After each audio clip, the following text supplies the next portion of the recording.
В эфире телеканала «Якутия-24». Главные события уходящего дня. В студии работает Алексей Соколов. Здравствуйте. ЖДЯ принимает предложение на финансово-организационные модели строительства моста через Лену. В компании «Колмар» дефицит кадров. В ближайшие годы угольщикам предстоит принять на работу 4500 специалистов. Гадюка в Якутске оказалась случайно. Комментарии специалистов на реакцию горожан на появление змеи. Новые классы в Алданской школе. Удивились учителя. Ученикам еще предстоит удивиться. Шах и мат на вдохе. В Лондоне прошел чемпионат мира по подводным шахматам.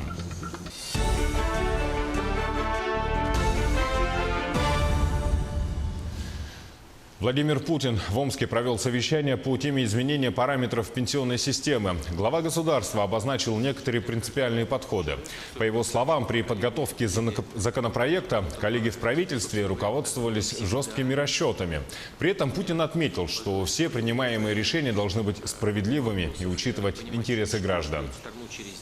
Понимаю, что правительство при подготовке законопроекта руководствовалось жесткими экономическими, финансовыми, демографическими расчетами. Так и должно быть. Это важно, это необходимо. Но прошу при этом не забывать, что все наши решения будут касаться судеб миллионов людей.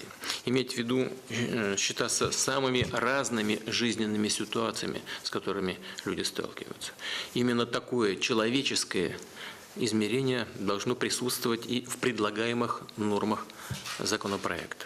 Если преобразования и необходимы, то именно для того, чтобы пенсионная система России не только соответствовала реалиям сегодняшнего дня, не просто была финансово устойчивой на десятилетия вперед, но и самое главное, это хочу подчеркнуть, самое главное, чтобы эти изменения обеспечивали достойное качество жизни, защищали интересы нынешних и будущих поколений наших граждан.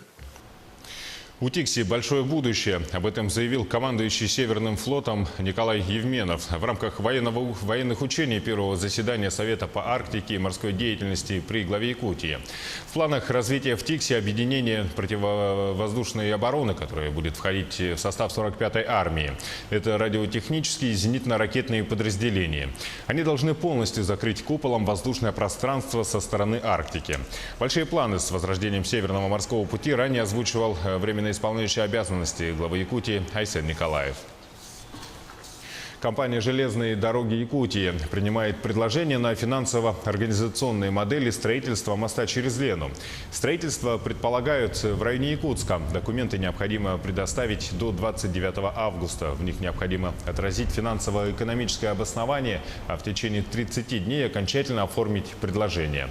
Одновременно с этим «Железные дороги Якутии» объявили запрос на макет моста с подсветкой. Напомню, что власти региона оценивают стоимость строительства в 105,5 миллиардов рублей. Айсен Николаев отметил, что строительство моста является важным не только для Якутии, но и для транспортного сообщения страны в целом. Тем временем в республике набирает обороты проект «Местные кадры в промышленность». Об этом говорили во время дискуссионной площадки с участием промышленности и производства руководителя региона Айсена Николаева и руководства крупнейших добывающих предприятий. Одной из важных тем на площадке стало привлечение и закрепление местных кадров в промышленных предприятиях.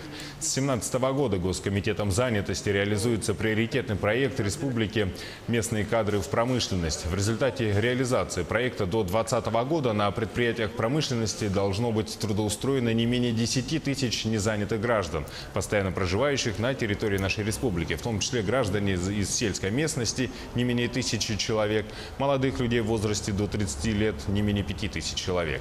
В настоящее время задействованы и заключены соглашения о взаимном сотрудничестве с 19 крупными промышленными компаниями, такими как Алроса, Якутуголь, Полюс Алдана, Золото Селегдара, Эльгауголь и другие. Но тем временем потребность компании «Колмар» в кадрах на ближайшие 4 года составляет более 4500 человек. Чтобы удовлетворить эти потребности, агентство по развитию человеческого капитала на Дальнем Востоке совместно с «Колмар» разработали и подписали дорожную карту.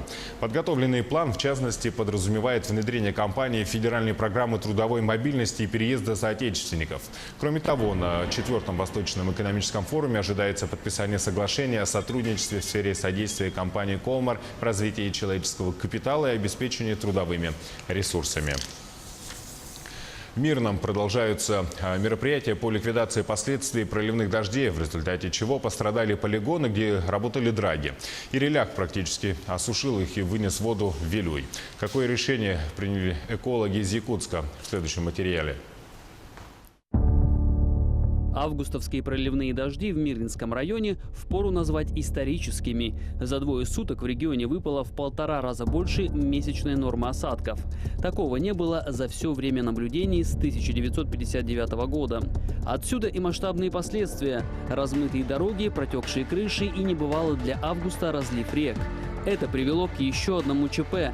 Набравший мощь Ирелях затопил огороженные полигоны, где работают алмазодобывающие драги. Диспетчер Мирнинского ГОКа проинформировал Ирелях, что идет подъем Иреляхского водохранилища. Но, к сожалению, те мероприятия, которые мы сделали, они не помогли.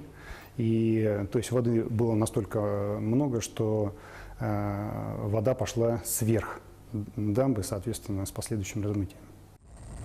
Вода хлынула через искусственную насыпь и размыла дамбы.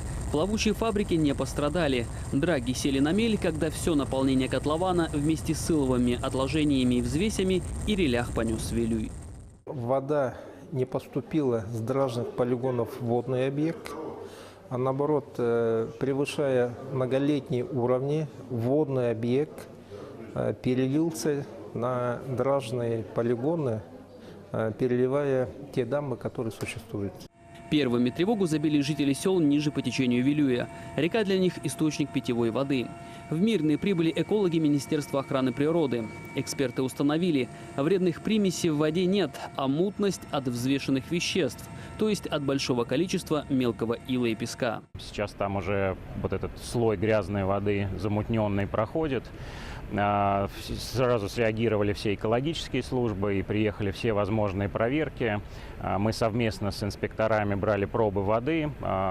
Здесь абсолютно объективный контроль, никаких, еще раз подчеркну, превышений по вредным веществам нет. Вывод экологов. Вреда экосистеме не нанесено. На объектах Алроса восстанавливают дамбы. Вода тем временем спадает. Ирелях вошел в свое русло. В Министерстве экологии также поручили Алроса установить мобильные очистные станции в поселениях Сунтарского района на берегу Вилюя. Такую задачу мы поставили перед компанией Алроса. Компания пошла навстречу. И в рамках программы 2019 года данная задача будет решаться. Сейчас администрация Сунтарского района прорабатывает вопросы эксплуатации будущих очистных сооружений. После завершения власти направят заявку в Алроса. В свою очередь в компании обязались ежедневно информировать население Мирнинского района и Вилюйской группы улусов о восстановительных работах. Роман Муконин, Алексей Меркулин, телеканал «Алмазный край».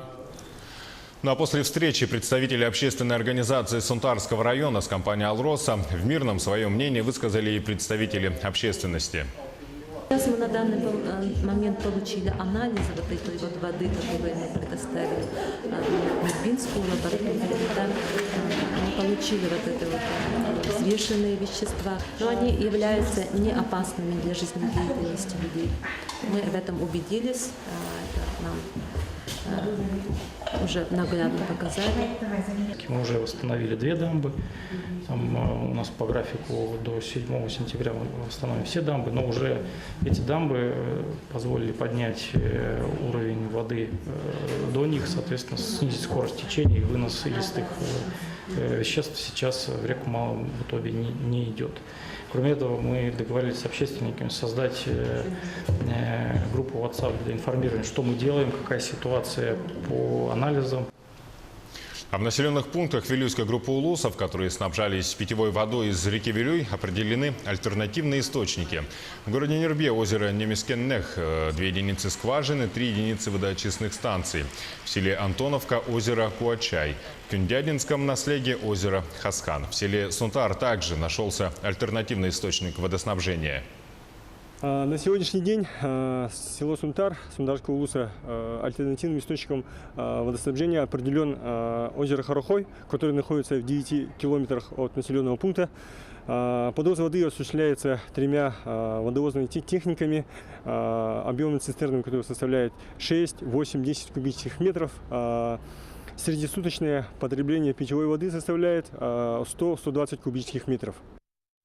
В Якутске обманутые вкладчики кредитно-потребительского кооператива «Ярко» вышли на митинг. В акции у сквера Гагарина участвуют сотни людей.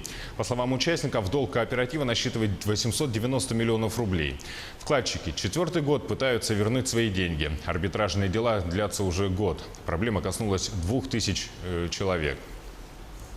Мы просим помочь нам, посодействовать, выкупить американское оборудование и тем самым решить большую задачу для, это, понимаете, американское оборудование для строительства города. Дорогостоящие стены, панели, сваи. Все это нужно городу. Потом, значит, и также решат задачу с возвращением вкладов вкладчиков. На территории Нерюнгринского района в рамках республиканской операции «Трактор» пройдут рейды ГИБДД. В первую очередь внимание будет уделяться исправности машин, соответствию номерных агрегатов регистрационным данным и техосмотру. Проверят безопасность эксплуатации не только самоходных машин, но и прицепов к ним. Отметим, что второй этап операции «Трактор» начнется уже со следующего понедельника. Змея, найденная в окрестностях Якутска, оказалась здесь случайно. Такое мнение высказывают ученые. Напомним, что в пригородном селе Тулагина местные жители обнаружили гадюку. У многих появление змеи вызвало большие вопросы, вплоть до изменения климата. Однако у специалистов на этот счет свое мнение. Подробности в материале Александра Зубехина. Гадюка обыкновенная, вид ядовитых змей, распространенных на всей центральной территории страны. И для нашей республики нормальное явление. Но только для юго-западной части, не дальше 61 градуса северной широты. Гадюки встречаются в Алекминском, Ленском районах, а также на юге Хангаласского. Не ядовитые, если там шитомордник обычно, это не у нас на Дальнем Востоке, в Иркутске. Вот. Они бывают больших размеров, до 1,5 метра, а это у нас, видите, вот, небольшое.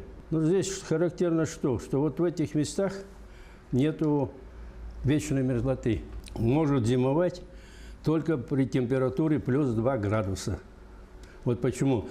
Вот то, что вот ее нашли в Тулагинах, она вот лето-то бы проживет, потом все равно пропадет. Зимой она все уже пропадет, да. Так что даже тут думать нечего. Каким же образом этот вид змей мог оказаться в окрестностях столицы? Ну, Тулагин это уже просто вот случайно. Это просто принесло ее с каким-нибудь, может, бревном, кустом. Большое сильное наводнение. Старое вот эти строения обычно сносят и несут. Что делать, если избежать встречи с гадюкой не удалось, и вас все-таки укусила эта ядовитая змея? Не надо их трогать. Это очень полезный вид. Он же уничтожает в основном грызунов. Но если увидели, значит, что отойдите, и все, больше ничего не надо. Укус ядовитой змеи опасен для жизни человека. Необходимо как можно скорее прибыть в ближайшее медицинское учреждение. Но перед этим принять срочные меры первой медицинской помощи. Укусила змея, например, в руку, то нужно максимально ее обездвижить. Прижимаем руку к туловищу и завязываем, например, косыночной повязкой или ремнем, чтобы яд не разгонялся по организму. И уже транспортировать в горизонтальном положении в ближайшую больницу.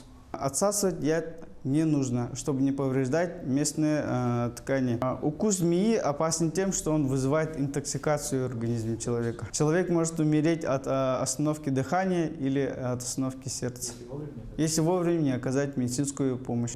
Также очень важно определить вид змеи. Для этого необходимо сфотографировать ее на свой мобильный телефон. Это нужно для того, чтобы потом врачи могли правильно определить, какой именно антидот вам нужен. Александр Зубехин, Андрей Рукавишников, Якутск. Библиотека с коллекцией книг в 2500 экземпляров, вышивка и работа на сельхозугодиях. Таким выглядит быт осужденных, которые отбывают наказание в колонии поселения города Якутска. Что любят читать и как готовятся к адаптации после отбывания срока, в репортаже Дмитрия Тымырова. Сегодня на территории республики действует 6 колоний поселений, одна на территории города Якутска. Колония поселения номер 2 была создана приказом МВД России от 10 ноября 1996 года. Здесь содержатся как мужчины, так и женщины. Здесь отбывают наказание за преступление небольшой и средней тяжести. В данной колонии отбывают наказание женщины и мужчины. На данный момент 140 осужденных. Из них 20 женщин. В колониях поселения осужденные проживают в общежитиях мужских и женских, где есть вся необходимая мебель – столы, стулья, тумбочки и кровати. Условия, по крайней мере, у нас для проживания полностью соответствуют всем стандартам, и нас устраивает все. У нас тепло, у нас уютно. Администрация дает возможность нам заниматься чем-то. Вот мы цветы разводим, рукоделием занимаемся. Вот девочки вяжут, то есть крючком, спицами. Проживают осужденные по распорядку дня. Основное время уделено самообразованию и самовоспитанию. Для более комфортного времяпровождения тут созданы все условия. В данное время мы находимся на занятии кружка декоративно-прикладного творчества. Здесь осужденные занимаются бисероплетением, вышивкой и вязанием. Также в учреждении существует исторический кружок, кружок литературный, физкультурно-спортивный, где осужденные занимаются в свободное от работы время, приобретают полезные навыки. Я занимаюсь сейчас в данное время, вяжу шарфик. Женщины у нас большинство, как нас стали мы этим кружками заниматься, вышиваем, коврики вяжем. Не так давно после капитального ремонта в учреждении открылась библиотека. На новых стеллажах и полках разместилось более 2500 книг. У каждого посетителя свои предпочтения. Девушки предпочитают женские романы, а мужчины – боевики, детективы. Посещают библиотеку каждый день. Да, многие читают литературу, я вот общаюсь, любят. Историю, кстати, Якутии очень многие сейчас интересуются, вот именно места наши, да, вот, там Амга, там вот Вилюй, вот такие вот книги интересуют. Также вот историческую книгу, прозу читают, стихи, поэмы тоже читают. Большое внимание также уделяется трудоустройству осужденных. Они трудятся на сельскохозяйственных работах и в подсобном хозяйстве, в пекарне и на автомойке. Освоение ими основных социальных функций понадобится заключенным для более успешной адаптации в обществе после освобождения. Дмитрий Тымыров, Георгий Григорьев, Якутск. А сейчас небольшой блок рекламы и смотрите далее на телеканале «Якутия-24». В Якутии будет разработан региональный проект по ускорению внедрения цифровых технологий. Новые классы в Алданской школе. Удивились учителя. Ученикам еще предстоит удивиться. Шах и мат на вдохе. В Лондоне прошел чемпионат мира по подводным шахматам.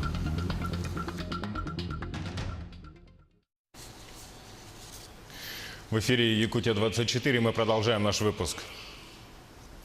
Цены на авиакеросин в крупнейших аэропортах Сибири и Дальнего Востока снизились, но взлетели в Мирном. Об этом сообщает Интерфакс. Так, в столице Алмазного края стоимость топлива у единственного заправщика Мирнинского авиапредприятия подскочила на 26,6% до 68 тысяч рублей за тонну. По словам заместителя командира Мирнинского авиапредприятия Владимира Ворошила, топливо закупают один раз и на долгий срок. Очень длительное время в Мирном не было повышения цены, поэтому и заметен такой резкий рост. Сейчас компания закупила топливо по более высокой цене, и цена реализации топлива, соответственно, тоже выросла, отметил руководитель авиапредприятия. В Якутии будет разработан региональный проект по ускоренному внедрению цифровых технологий. Напомним, что развитие цифровой экономики является одним из приоритетов, обозначенных руководителем республики. По мнению Айсены Николаева, внедрение высоких технологий в здравоохранении, образовании и жилищно-коммунальном хозяйстве является основой будущего развития общества. Предоставление государственных и муниципальных услуг в электронном виде исключает коррупционную составляющую в решении земельных и других вопросов. Об этом сообщает пресс-служба главы и правительства республики. В школе номер 1 города Алдана улучшили бытовую образовательную среду. Что стоит за этой фразой и чем теперь может гордиться образовательное учреждение, узнавал Руслан Павлов. В данном случае это мини-планетарий, который будет давать проекцию звездного неба на потолок. С неподдельным удовольствием учитель школы номер 1 города Алдана Наталья Калякина показывает и рассказывает о новоприобретениях для кабинета физики и астрономии. Собственно, новой стала и сама аудитория, в которой произведен ремонт по всем нормам и санпинам. Вроде и планировался ремонт, но мы не ожидали, что действительно так это будет хорошо и для глаз приятно, давайте скажем так. Но это не только для глаз будет приятно, но и для детей, которые 1 сентября придут в этот учебный кабинет. Мы смогли наконец-то заказать в школу все необходимое демонстрационное, фронтальное оборудование, то есть всю ту практику с 7 по 11 класс, которая необходима для полного образования наших учащихся. Подобные преобразования также произошли в кабинете химии и математики. Кроме полного обновления декора, классы полностью укомплектованы наглядными пособиями, приборами и наборами для проведения лабораторных и исследовательских работ.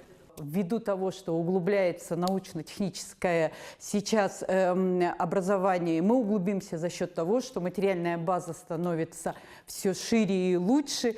И обращаю ваше внимание на то, что кабинет химии – это кабинет особой безопасности, поэтому появились новые стенды, появились средства защиты. Ремонт кабинетов начался в начале июля и закончился ровно через месяц. Кроме того, в классах специалисты установили новую школьную мебель и оборудование. Здесь, получается, были установлены потолки Армстронг, также была покраска стен, установка информационных стендов. Улучшение бытовой образовательной среды было проведено в рамках реализации программы, которая призвана повысить интерес учащихся старших классов к точным наукам. Теперь у педагогов школы есть все необходимое для плодотворного обучения ребят, а сами учащиеся приятно удивятся, когда 1 сентября зайдут в знакомые и незнакомые классы. Руслан Павлов, Алдан. В Якутске прошла акция «Соберем ребенка в школу». 70 детей из столицы республики и его пригородов, оказавшихся в трудной жизненной ситуации, получили помощь в подготовке к школе. Сотрудники МВД вместе со спонсорами и помощью населения собрали для них учебные принадлежности. Подарки им вручили на площади Орджоникидзе в торжественной обстановке. Акция является всероссийской и проходит в несколько этапов.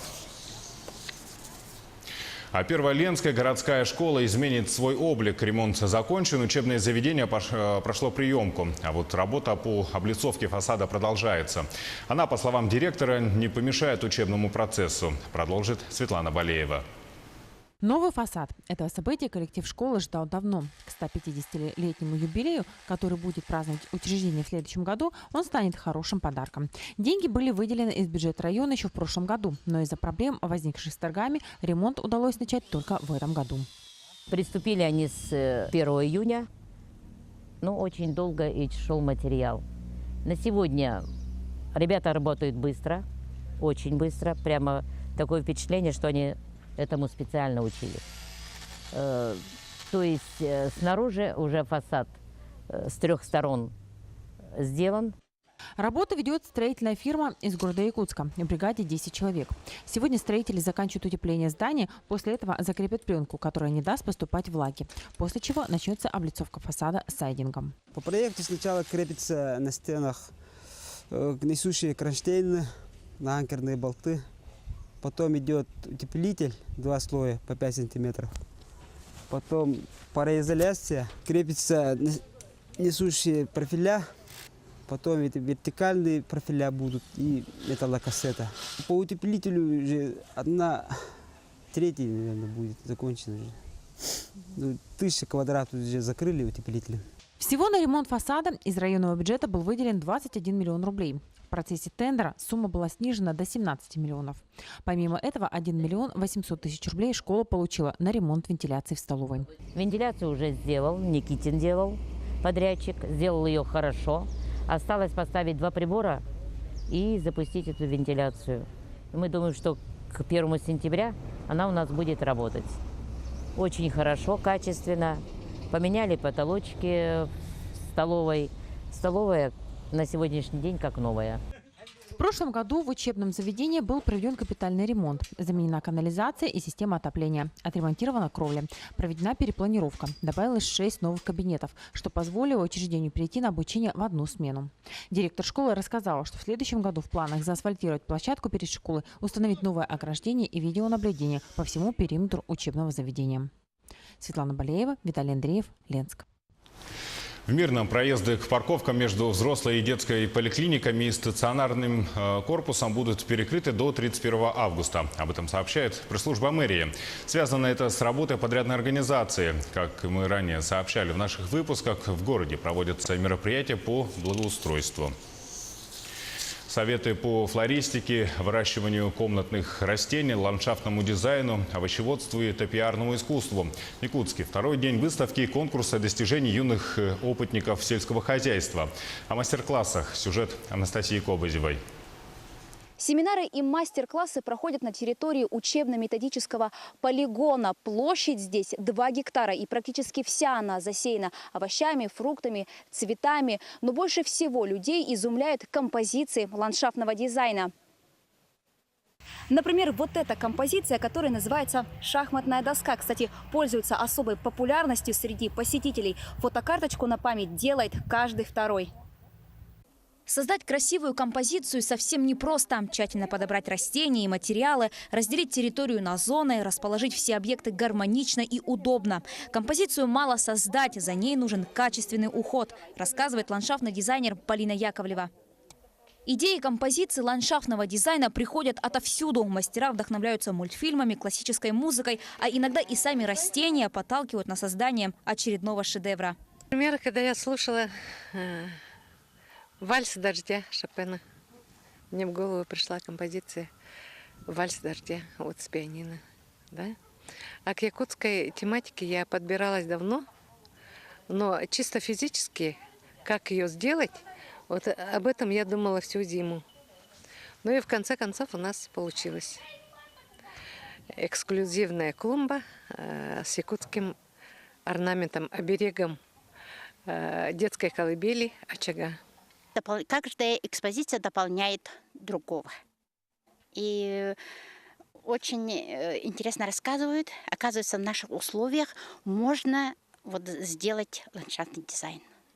На мастер-классе по составлению икебаны яблоку негде упасть. В основу этого искусства положен принцип изысканной простоты. Основное внимание на 3 веточках. Они символизируют небо, человека и землю. Ши располагается под углом от перпендикуляра 15 градусов, сои 45 градусов и самая маленькая 75 градусов. Сначала вставляем вот эти наши веточки, потом вот наши цветочки. А вот эти цветочки называются дюши, это наполнение. Они не должны преобладать над нашими ветками и не должны соприкасаться друг с другом. Творить красоту своими руками можно и даже нужно. Как минимум, это поднимает настроение. Несмотря на короткое лето, в Якутии вполне возможно выращивать многие сельхозкультуры, в том числе и экзотические. Главное – желание. Анастасия Кобызева, Григорий Охлопков, Якутск. В Лондоне минувшие выходные прошел чемпионат мира по подводным шахматам, победителем которого стал британец, рассказывает Артем Сторонов. Британцы решили найти новый подход к любимому многими виду спорта. В минувшие выходные в одном из лондонских бассейнов состоялся всемирный чемпионат по подводным шахматам. Традиционные правила игры практически не изменились, чего не скажешь об окружающей среде. Доска и шахматы крепятся на дне бассейна при помощи магнитов. Соперники по очереди опускаются под воду, причем без аквалангов и баллонов с кислородом. Игрокам запрещено выныривать за глотком свежего воздуха, пока они не сделают свой ход. По словам участников, это оказалось не так просто. Пока что ощущения превосходят все мои ожидания. Я знал, что это будет весело, но не представлял, насколько. Это очень напряженная игра, а задерживать дыхание на время хода под водой оказалось сложнее, чем я думал. Соревнования проходят в 4 этапа. Каждый матч обычно длится 30-40 минут. Победителем в этом году стал британец Райко Вуятович, с минимальным отрывом опередивший ближайшего соперника. Я рад быть чемпионом чего угодно, а уж подводных шахмат в особенности. Это совершенно безумные состязания, но прежде всего это весело. Мы здесь, чтобы хорошо провести время. Подводные шахматы изобрел в 2011 году проживающий в Великобритании американец Этан Илфилд, а всего год спустя состоялся первый чемпионат мира. Телеканал «Якутия-24» следит за развитием событий. Оставайтесь с нами и удачи вам.